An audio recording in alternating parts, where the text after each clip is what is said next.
2026년 당신의 거실에 이 식물 하나를 놓느냐 마느냐에 따라 그해 운세가 완전히 달라진다면 믿으시겠습니까? 풍수 전문가들이 입을 모아 강조하는 사실입니다. 오늘 이 영상에서 2026년 사주와 풍수학적으로 검증된 거실 식물의 비밀을 전부 공개하겠습니다. 2026년은 병오년, 붉은 말의 해입니다. 오행으로 보면 화기가 매우 강한 해이거든요. 이 화기를 잘 다스리는 것이 2026년 운세의 핵심이 됩니다. 그리고 식물은 목기를 품고 있어서 화기를 자연스럽게 조절해주는 역할을 하죠. 통수학에서 거실은 집 전체의 기운이 모이는 핵심 공간입니다. 가족이 모이고 손님을 맞이하고 에너지가 순환하는 곳이죠. 이곳에 어떤 식물을 두느냐가 집 전체의 기운을 좌우하게 됩니다. 오늘 소개해드릴 식물들은 단순히 예뻐서 추천하는 게 아닙니다. 2026년 병오년의 기운과 조화를 이루고 풍수학적으로 검증된 식물들만 엄선했습니다. 끝까지 보시면 분명히 도움이 되실 겁니다. 그렇다면 첫 번째로 소개해드릴 식물부터 만나볼까요? 첫 번째 식물은 금전수입니다. 이름부터 남다르죠? 금전수는 풍수학에서 재물운을 가져다주는 대표적인 식물로 알려져 있습니다. 잎의 형태가 동전을 닮았고 항상 윤기가 흘러서 풍요로움을 상징합니다. 2026년 병오년에 특히 금전수가 좋은 이유가 있습니다. 병오년은 화기가 강한 해인데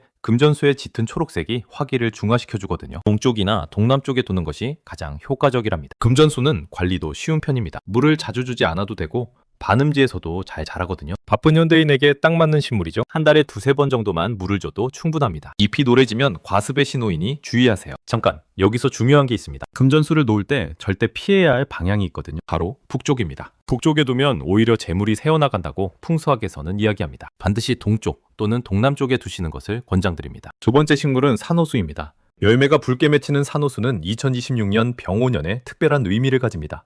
붉은 열매가 화기를 품고 있어 병오년의 에너지와 공명을 이루거든요. 산호수의 붉은 열매는 풍수학에서 벽사의 기능을 한다고 합니다. 나쁜 기운을 막아주고 좋은 기운만 집안으로 들이는 역할이죠. 특히 현관과 거실 사이에 두면 효과가 배가 됩니다. 산호수는 그늘진 곳에서도 잘 자라는 편입니다. 직사광선은 피하는 것이 좋고요. 수분을 좋아하기 때문에 주 1회 정도 물을 주고 분무기로 잎에도 물을 뿌려주면 더욱 건강하게 자랍니다. 열매가 달려있는 시기에는 조금 더 자주 물을 확인해주세요. 세 번째로 소개할 식물은 스투키입니다. 이게 핵심인데요.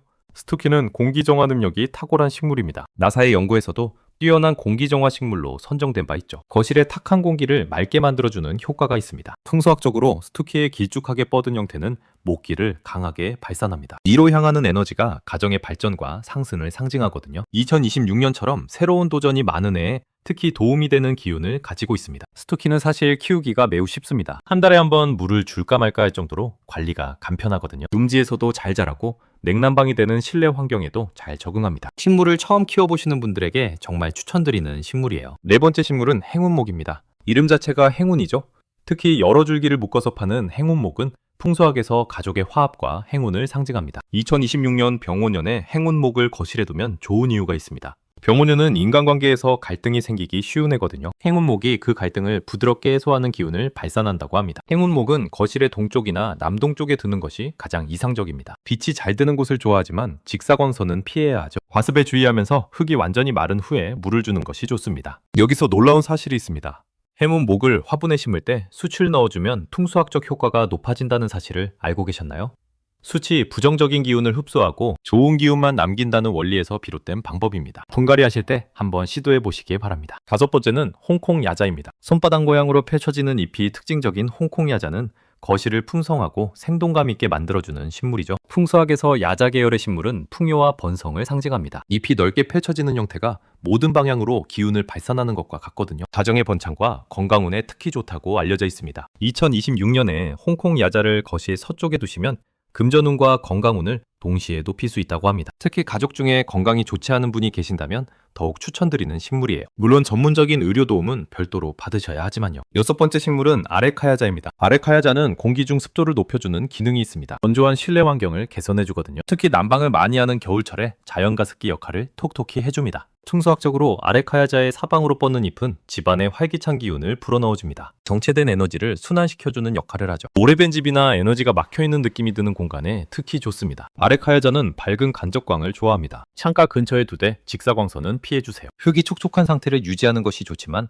과습은 금물이랍니다. 일곱 번째, 조금 특별한 식물을 소개해드리겠습니다. 바로 복조리 모양의 파피루스입니다. 파피루스는 물가에 자라는 식물로 풍수학에서는 물의 기운인 수기를 품고 있다고 봅니다. 2026년 병오년에는 화기가 강하기 때문에 수기를 가진 식물이 균형을 맞춰주는 역할을 합니다. 화기와 수기의 조화는 2026년 건강운과 재물운 모두에 긍정적인 영향을 준다고 합니다. 파피루스는 물을 굉장히 좋아합니다. 화분 받침에 항상 물을 채워두어도 좋을 정도예요. 밝은 간접광에서 잘 자라며 성장 속도도 빠른 편입니다. 키우는 재미가 있는 식물이죠. 이제 식물을 배치할 때 반드시 알아야 할 풍수 원칙을 말씀드리겠습니다. 첫째, 죽은 식물이나 시든 잎은 즉시 제거해야 합니다. 죽어가는 식물은 부정적인 기운을 발산하거든요. 풍수학에서는 죽은 식물이 집안의 생기를 빨아들인다고 봅니다. 잘 자라지 못하는 식물이 있다면 과감히 바꾸는 것이 낫습니다. 둘째, 가시 있는 식물은 거실에 두지 않는 것이 좋습니다. 선인장처럼 날카로운 가시가 있는 식물은 기운을 찌르는 형태를 가지고 있어서 가정불화를 일으킬 수 있다고 합니다. 거실보다는 다른 공간에 두시는 것을 권합니다. 셋째, 식물의 크기는 공간과 균형을 이뤄야 합니다. 너무 큰 식물은 공간을 압도해서 오히려 기운을 막을 수 있거든요. 거실 크기의 15 이상을 차지하지 않는 것이 좋습니다. 넷째, 홀수로 배치하는 것이 좋습니다. 풍수학에서 홀수는 양의 기운을 상징합니다. 식물을 1개, 3개, 5개 이런 식으로 홀수로 배치하면 양의 기운이 강화됩니다. 다섯째, 화분의 색상도 중요합니다. 2026년 병원연에는 붉은색과 갈색 화분이 좋습니다. 병원연의 화기와 공명하면서도 안정감을 주거든요. 검은색 화분은 피하는 것이 좋습니다. 잠깐, 여기서 중요한 게 하나 더 있습니다. 방위별로 두기 좋은 식물이 다르다는 사실을 아시나요? 동쪽은 목기의 방향으로 새로운 시작과 건강을 상징합니다. 이 방향에는 해문목이나 금전수를 두는 것이 좋습니다. 성장하는 기운이 더욱 강해지거든요. 남쪽은 화기의 방향입니다. 2026년에는 이미 화기가 강하기 때문에 남쪽에는 수기를 가진 식물이나 초록색이 짙은 식물을 두는 것이 균형을 맞춰줍니다. 아레카야자나 홍콩야자가 적합합니다. 서쪽은 금기의 방향으로 재물과 수확을 상징합니다. 이 방향에는 금전수나 산호수를 두면 재물운이 강해진다고 합니다. 특히 사업을 하시는 분들이라면 서쪽 방향을 잘 활용해보세요. 북쪽은 수기의 방향입니다. 이곳에는 음기가 강하기 때문에 생명력이 강한 식물을 두어야 합니다. 스투키처럼 강한 생명력을 가진 식물이 적합하죠. 이제 2026년 사주팔자와 식물의 관계를 좀 더 자세히 살펴보겠습니다. 2026년 병오년은 천간이 병화, 지지가 오화로 이루어진 해입니다. 화기가 두 겹으로 겹쳐있는 매우 뜨거운 해이죠. 이런 해에는 급하게 결정을 내리거나 감정에 치우치는 경향이 강해집니다. 식물의 목기는 화기를 생해줍니다. 목생화, 즉 나무가 불을 살린다는 오행의 원리에 따라 목기가 강한 거실에서는 긍정적인 화기의 에너지가 증폭됩니다. 이를 잘 활용하면 2026년의 강한 에너지를 자신에게 유리하게 쓸 수 있습니다. 반면 화기가 너무 강해지면 충동적인 결정이나 건강 문제로 이어질 수 있습니다. 그래서 화기를 조절하는 수기와 토기의 식물을 함께 두는 것이 중요하죠. 띠별로 특히 추천하는 식물도 있습니다. 올해 많은 변화가 예상되는 쥐띠, 토끼띠 분들에게는 안정감을 주는 스투키를 추천합니다. 위로 곱게 자라는 스투키의 기운이 흔들리기 쉬운 운세를 잡아주는 역할을 하거든요. 금전운이 약한 소띠와 닭띠 분들에게는 금전수를 강력히 추천합니다. 이름처럼 금전 기운을 불어넣어주는 식물이니까요. 거실 동남쪽에 두시면 효과가 배가 됩니다. 대인관계에서 어려움이 예상되는 호랑이띠와 원숭이띠 분들에게는 행운 목이 좋습니다. 가정과 사람 사이의 화합을 도와주는 기운을 가지고 있거든요. 건강운을 높이고 싶은 말띠와 양띠 분들에게는 아레카야자를 추천합니다. 공기 정화 능력도 탁월하고 건강운을 높여주는 풍수적 기운도 강합니다. 마지막으로 식물 관리에서 절대 놓치면 안 되는 포인트를 말씀드리겠습니다. 식물에게도 이름을 지어주세요. 이름을 부르며 대화하면 식물이 더 잘 자란다는 연구 결과가 있습니다. 식물도 소리에 반응하거든요. 좋은 기운을 가진 식물에게 좋은 이름을 지어주고 매일 인사를 건네보세요. 집안의 기운이 달라질 겁니다. 그리고 화분은 항상 청결하게 유지해야 합니다. 흙에 이끼나 곰팡이가 생기면 바로 제거해주세요. 화분 주변도 깔끔하게 정돈해야 좋은 기운이 흐릅니다. 지저분한 화분 주변은 오히려 나쁜 기운을 모으게 됩니다. 물을 줄 때는 정수된 물이나 하루 이상 받아둔 물을 사용하는 것이 좋습니다. 수돗물의 염소 성분이 식물에 해롭거든요. 식물이 건강해야 좋은 기운도 강해집니다. 자, 오늘 소개해드린 내용을 정리해드리겠습니다. 2026년 병오년 거실에 두기 좋은 식물 7가지였습니다. 재물운의 금전수, 벽사기능의 산호수, 공기, 정화의 스투키, 화합과 행운의 행운목, 번성의 홍콩야자, 활기의 아레카야자, 균형의 파피루스까지입니다.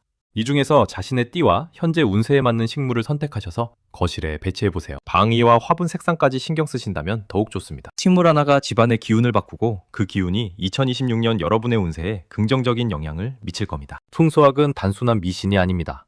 수천년에 걸쳐 동양에서 축적된 자연과 인간의 관계에 대한 지혜이거든요. 믿거나 말거나라고 생각하실 수 있지만 집안에 초록식물 하나가 늘어나는 것만으로도 우리의 마음이 안정되고 긍정적인 에너지가 생기는 건 분명한 사실이잖아요. 2026년 좋은 기운 가득한 거실에서 멋진 한 해를 보내시기 바랍니다. 오늘 소개해드린 식물 중 하나만 들여놓아도 분명히 변화를 느끼실 겁니다. 여러분의 2026년을 진심으로 응원합니다.